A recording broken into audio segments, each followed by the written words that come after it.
The World Health Organization calls tooth decay a major health problem as it's the most common non-communicable disease. In the U.S., the CDC reports more than 80% of people will have had at least one cavity by the age of 34, and a quarter of adults under the age of 64 have untreated cavities.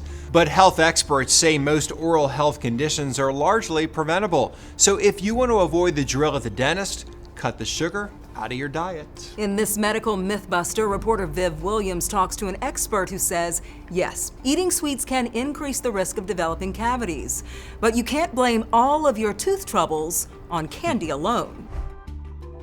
Cavity prevention involves more than just keeping your hands out of the candy jar, so says Mayo Clinic pediatric dentist Dr. Elise Sarvis. We think about staying away from candy and sticky things and stuff like that.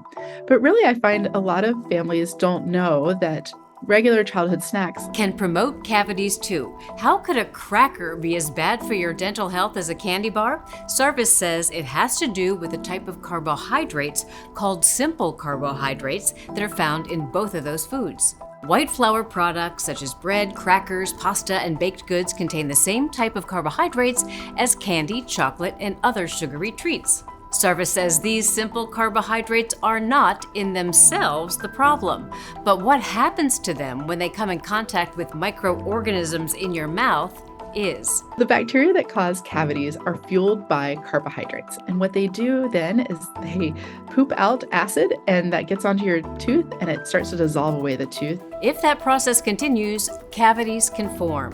Brushing off that fermentable carbohydrate or that sticky sugar, even if it's not sweet, can be really important for preventing cavities in children and adults. If you can't brush right after eating simple carb snacks, Sarvis says to rinse your mouth out with water. That will help remove any food that might be stuck on your teeth.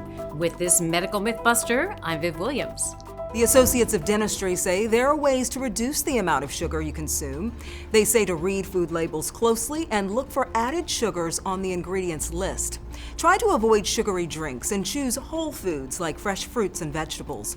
Also plan ahead. Making a grocery list can help you avoid impulse purchases that might not be as healthy. So I'm in trouble. My favorite things, carbs and sugar, right? Both cause cavities. I was gonna say, why is it that everything that tastes good is just not good for you?